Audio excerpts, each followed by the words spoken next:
हरतालिका तीज के दिन फुलेरे का दर्शन करें। फुलेरा किस तरह से बनाया जाता है, इसी पत्ती लगाना चाहिए, कैसा फूल, हमको ये प्रश्न कल यहाँ से जाने के बाद आ चुका था सीहोर के ऑफिस में। और उसके बाद हमने पंडितों को कहा था कि एक फुलेरा तैयार कर रखें और उस फुलेरे का दर्शन सभी को लाइव कराएं, जिससे घर पर या मंदिर में आप शिव जी की जब आराधना करें तो उसके ऊपर फुलेरा बंधा होना चाहिए। जैसे ये शिवलिंग आपने बनाया बालू रेत का, मिट्टी का, जो शिवलिंग का निर्माण करा है, उस शिवलिंग का निर्माण करने के बाद में आपके मध्य में जब आप शिवलिंग बनाते हो घर के अंदर हॉल में या मंदिर में, तो ऊपर कोई कुंडी वगैरह लगी हो, पंखा लगा हो, उस पे से रस्सी बांध कर लेकर आकर इस फुलेरे को इस तरह से शिव जी के ऊपर लटकाया जाता है। इसको फुलेरा कहते हैं। ये भगवान शंकर का अखंड सौभाग्य देने का फुलेरा होता है, जिसको माता पार्वती जी, उमा, कात्यायनी देवियों ने इसका स्मरण किया। एक गोल होता है,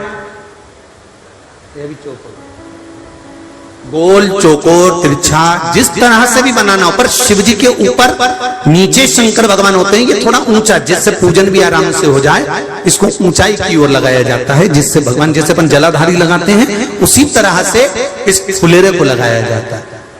तो इस फुलेरे में कहीं ना कहीं पत्तियों को भी लगाना चाहिए। माला के साथ में कोई आम की पत्ती हुई, अशोक की पत्तियां हुई, उसका भी स्मरण इसमें आता है महाराज, उसका भी स्मरण। जैसे भगवान देवाधिदेव महादेव का शिवलिंग का दर्शन हो गए सबको फुलेरे का? अरे जम के तो बोलो, हो गए ना? और जितने लोग आस्था पर सुन रहे हैं, जितने लोग फेसबुक यूट्यूब पर सुन रहे हैं, अगर आपके स्मरण में फुलेरा नहीं हो तो उसका दर्शन अवश्य करिएगा। शिव मंदिर में अगर जलाधारी भी लगी हुई है तो जलाधारी से फूल बांधकर नीचे की ओर लटकाना चाहिए, पर लटकाना चाहिए, फुलेरा बनाना चाहिए।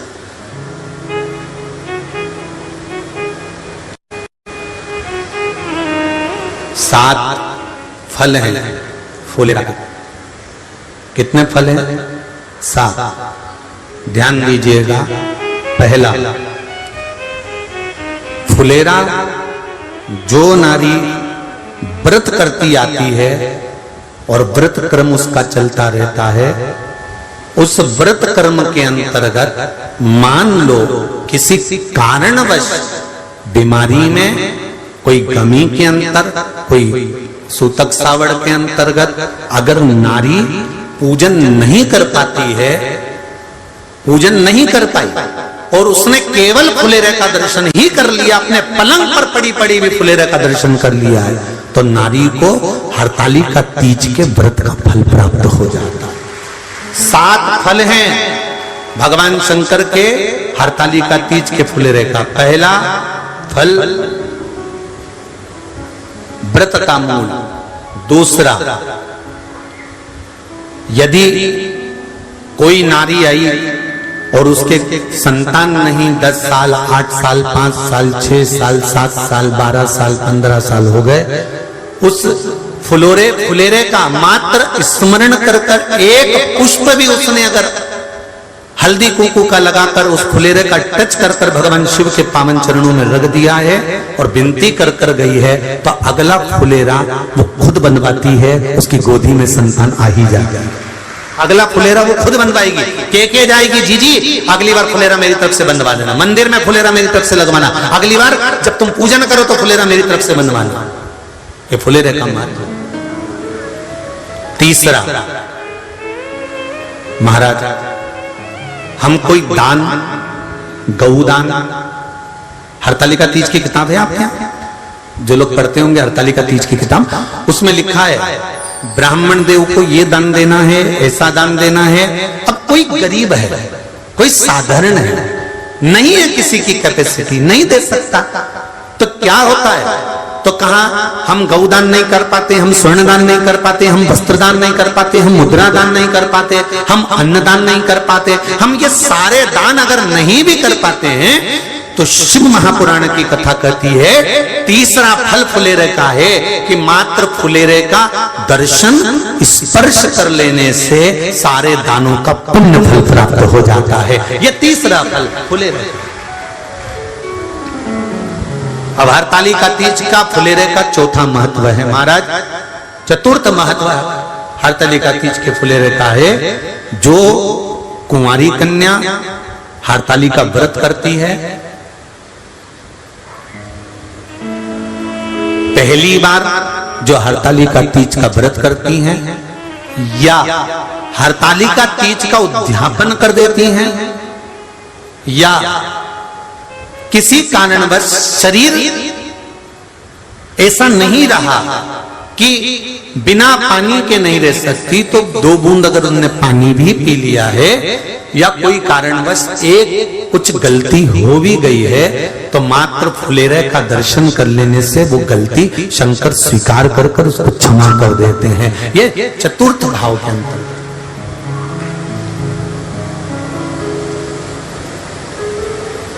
फुलेरे का अगला वर्णन करा गया महाराज शिव तत्व की ओर, शंकर भगवान की ओर।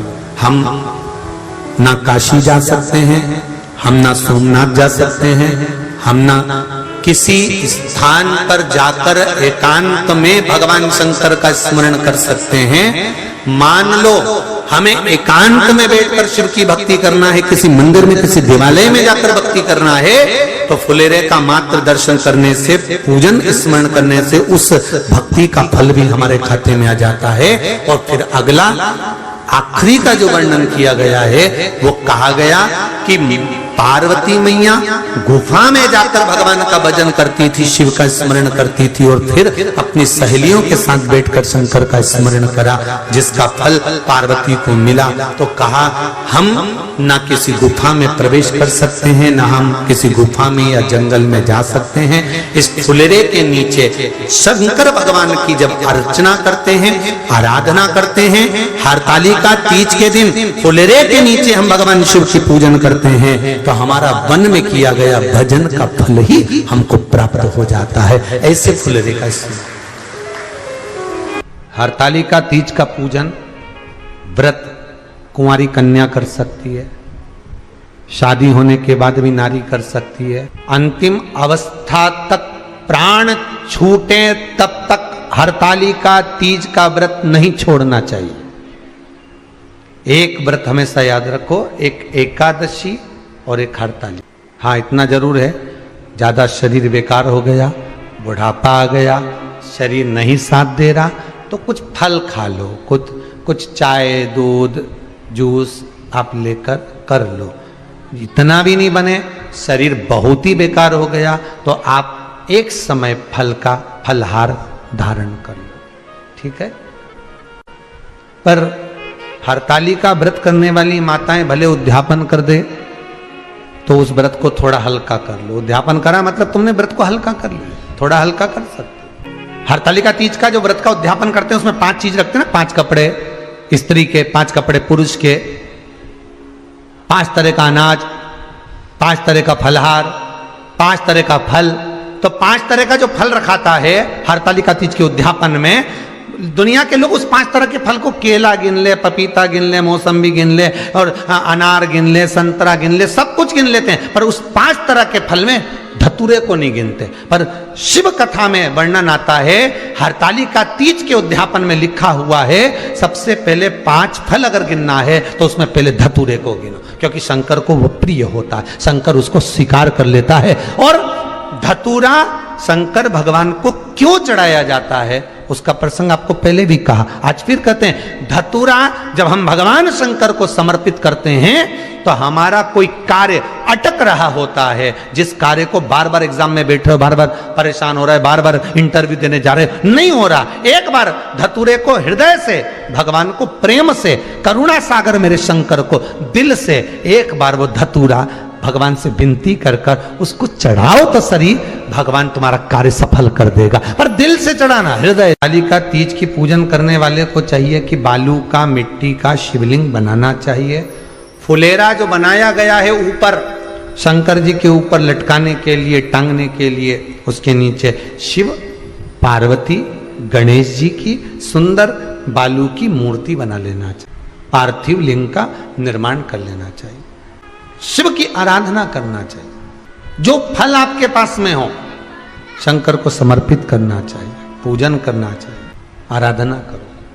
सबसे पहली पूजन हरतालिका तीज की प्रदोष काल के अंतर्गत हो जाना चाहिए, शाम के समय पर। प्रयास करा करो प्रदोष काल के समय पर पहली पूजन हो जाए तो ज़्यादा अच्छा।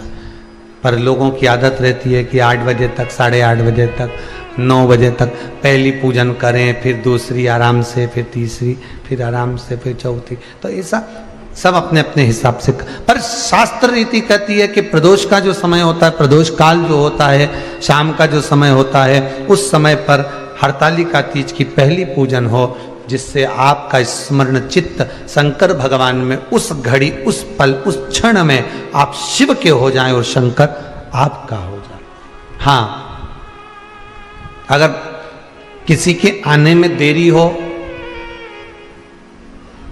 कोई आ नहीं पा रहा है, बहुत देरी हो रही हो, तो हरतालिका पूजन व्रत वर्णन करता है कि शिवलिंग का निर्माण, पार्वती जी की मूर्ति का निर्माण, गणेश जी का निर्माण और फुलेरा जो बनाया हुआ है, ये प्रदोष काल के पहले बनकर तैयार हो जाना चाहिए। प्रदोष काल के अंतर्गत फुलेरा नहीं बनना, फुलेरा पहले बन जाना चाहिए। और बहुत विशेष बात ध्यान रखिए हरतालिका तीज की, कि शंकर जी का जो अपने स्वरूप बनाया है, पाटे में, थाली में, चौकी पर, चौरंग पर जो स्वरूप बनाया है, वो पहले नहीं रखना है। पहले क्या बांधना है? फुलेरा। पहले फुलेरा बांधिए, उसके बाद उसके नीचे शंकर जी को रखिए। कई अब जो हरतालिका तीज का पूजन करते हैं तो उनके लिए हो गया, अब दूसरे के लिए भी सुन ले। जो नारी हरतालिका तीज का पूजन नहीं करती, व्रत नहीं करती, साधना नहीं करती, उसके लिए भी कहा गया कि आप अगर ये व्रत नहीं करते हो तो एक कार्य जरूर करना, कहीं पर फुलेरा बंधा हो, हरतालिका की पूजन हो रही हो, 5 मिनट 10 मिनट निकालकर अपने आसपास के किसी पौधे में से पत्तियां लेकर या पुष्प लेकर, 5 वृक्ष की पत्ती या 5 वृक्ष के पुष्प लेकर शंकर भगवान को जब पूजन हो रही हो, 5 मिनट माताएं जब पूजन कर रही हों, तब आप भी उस पुष्प को, उस पत्तियों को शंकर को समर्पित कर सकते हो। ये नहीं चढ़ा सकते तो 5 फल नहीं चढ़ा सकते तो 5 कुछ भी पुष्प आदि का आप शिव को समर्पित कर दो।